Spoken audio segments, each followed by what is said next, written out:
reason that lean exists is that we want to, along with Business for Clean Energy and who is also the Climate Protection Campaign and a number of other organizations around the state, to work with local governments to get you on the path cheaper, faster, sooner, to get going on this without overpromising and without, not without explaining what the risks are and pointing you in the right direction to the right technical help. Because as Jeff said, there's no question that you do need the right expertise at the table to have a robust program that can survive over the long term. My job today is to speak to you in my role, my former role actually, as a city council member and a mayor of the city of Mill Valley when back in 2006 we started down this path, just right exactly where many of you are sitting today, and looking at this beast called CCA. And then it really was a beast because we were this tiny little county wanting to go green and achieve our climate action goals and our general plans, taking on, really, it was the David and Goliath fight of the century. And I live to tell about it, and the reason I'm standing here today is that it has been the most important thing I did in my life, regardless of whatever legacy I wanted to leave as an elected official. It really touched my life, and so I've decided to turn it into a career. Okay, I only got 5 things, and some of this is going to be slightly repetitive, but I'm going to use these tips to tell you some stories to hopefully inspire you and also give you some ideas about how to move forward. Okay, so I think all of you in this room, and hopefully your brethren and sistren from your other communities will do the same. It is incredibly important to understand how community choice achieves your local policy objectives. You create, we always like to talk about nexus. Those of us that are elected officials say to our staff, what is the nexus that's created? How do we provide the rationale for the decision that we're going to make? And then how do you turn around and communicate that back to your constituents? So it's important to understand how it all fits in.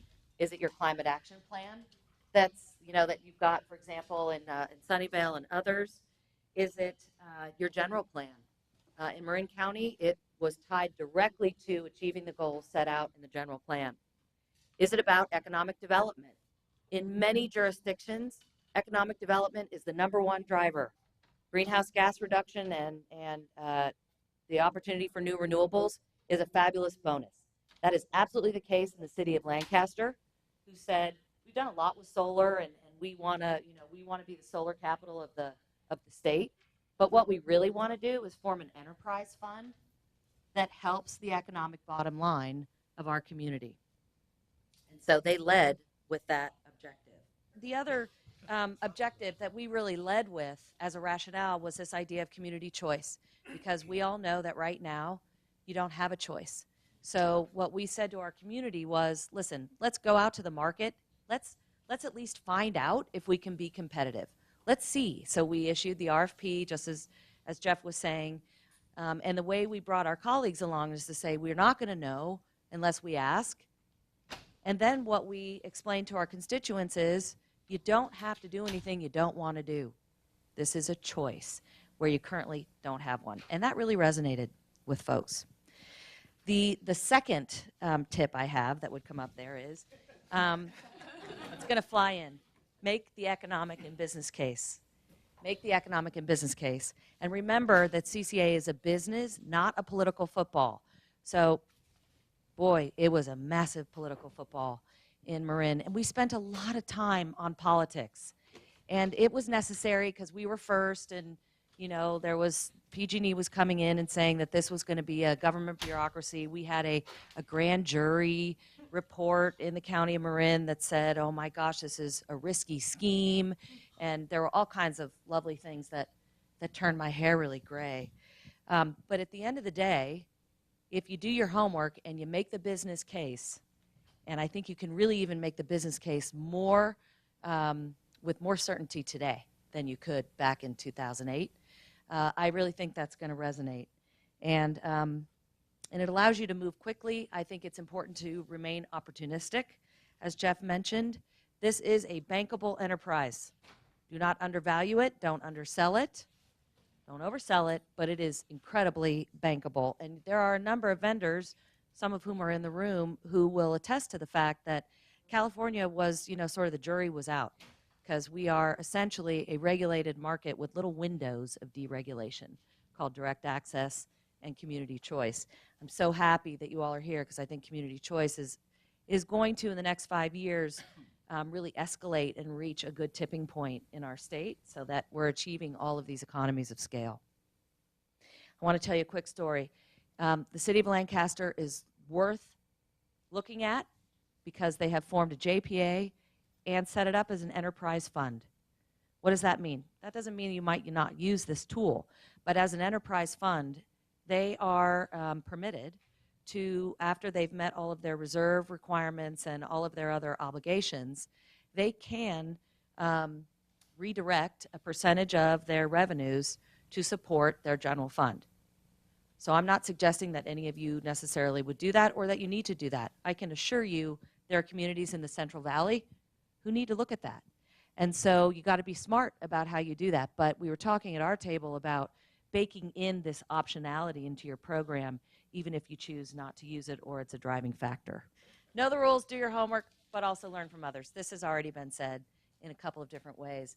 There are lots of us on an open platform who can help explain the rules. The rules can seem really complicated because in California we approach CCA in a very linear, step-by-step fashion.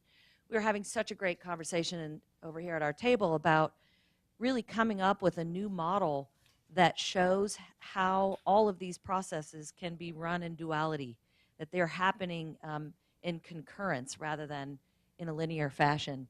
And really the only rules are you got to have a JPA ordinance or identify a JPA that will run your program. You need to have an implementation plan certified by the PUC. You need to have a service agreement, and you need to enter into contracts and all of that. But in terms of the statutory rules, it's not that heavy of a lift. There are lots of things that go into creating a new organization, but it's sort of like keep it simple and then let the people who know what they're doing and the open source resources help you fill in all the details and hopefully accelerate it. Do your homework. This one is important because I think somebody mentioned earlier, it is important, I think, to do a feasibility study. I would agree that the feasibility study doesn't need to be the Cadillac, Mac Daddy $200,000 version that we've seen. It can be a streamlined feasibility study, but if I were still sitting in your shoes, I would want that. You do need some political cover and economic justification for the decision you're about to make on behalf of your constituents. So I think I don't think we can just completely wipe the slate clean. And I think you also do need to understand your load, what your population is. Do you have a heavy agricultural? Do you have industrial? What are all those various moving parts, and how does that play into your ability to be competitive? I know that when I was sitting as a city council, we were not willing to make the final commitment to join the JPA and move forward unless we could guarantee that our residential and small commercial customers were not going to be paying more. We love the fact that there was all GHG reductions, but price was king.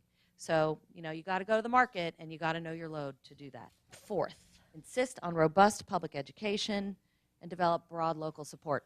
So all of us know as elected officials that we serve the city or the county. We love our staff.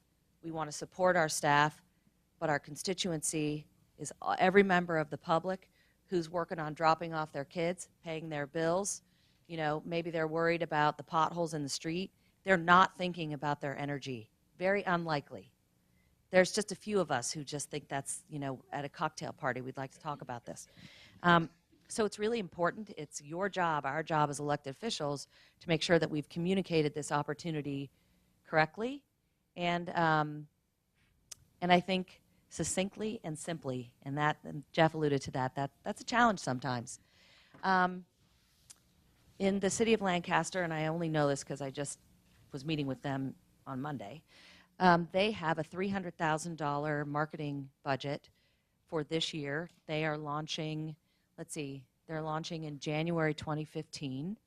In Marin, I think we had $50,000. We just didn't have that much money. And oh, by the way, PG&E had $4 million.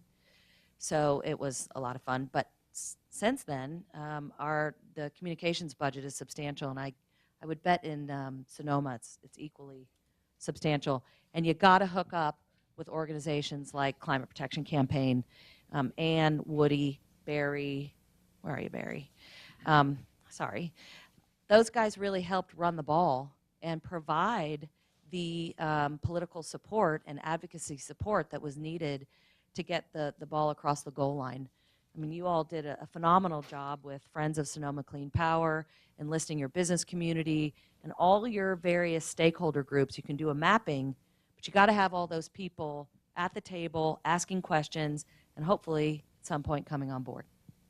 Stick to your knitting, or CCA is not the kitchen sink. I think it's important to remain flexible and sort of opportunistic because as Jeff and others have pointed out, things change, new opportunities come. This model is evolving daily. Every time a new community forms a CCA, we learn something, and they get better. We stand on the shoulders of the ones before, and we all acknowledge that, I think. But at the same time, it could be really easy to say, we're going to be the end-all to be-all to everybody in this community, and we are going to solve every energy policy or sustainability, climate change issue that ever existed on the earth. It's really tempting to try and do that. And what I can say just from experience, when MCE was launching, the smart meters were being rolled out. And this was a very contentious issue, remains contentious, I would say. But we thought it was just, the timing was very interesting that PG&E decided to roll out smart meters in Marin right as we were launching, just creating a huge backlash. We made a decision, a policy decision at that time as a board, not to take on the issue of smart meters, nor did we take on the issue of fracking. We did make a policy commitment not to procure nuclear or coal, and there were a couple of other, key things for us. Every community is going to be different about this, so let me just say, if your community decides to take a position on fracking through CCA, God bless you.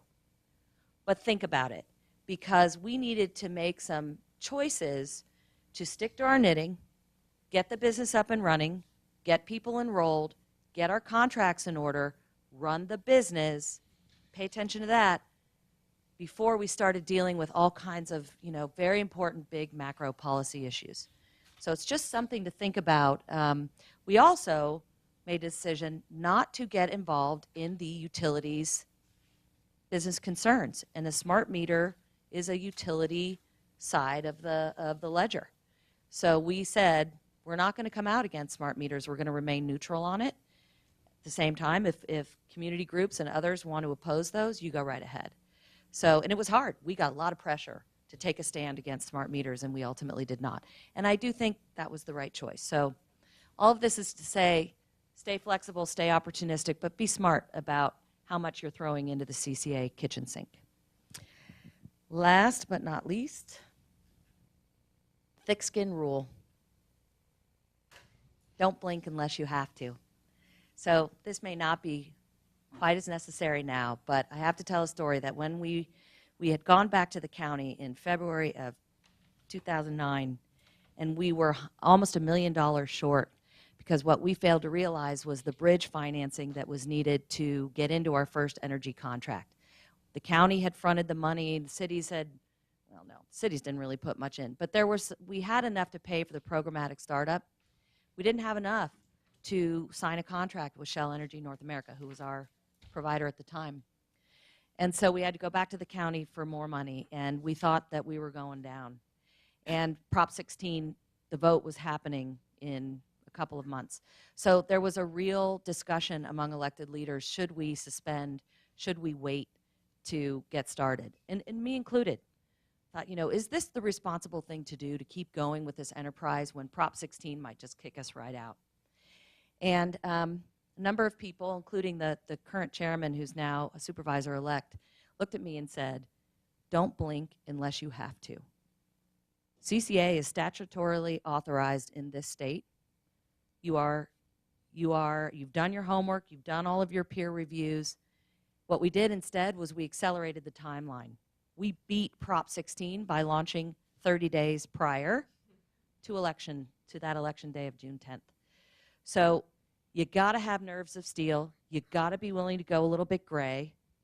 You got to be willing to really embody what this can do for your community and understand that it's really one of the most exciting things that can happen in your community. It's really quite an innovation at the local level because it's marrying the possibility of the private sector with the access and the transparency of the public sector. So with that, I will say, go for it, go live. We'll help you get on the path and go down the path, and thanks for having me.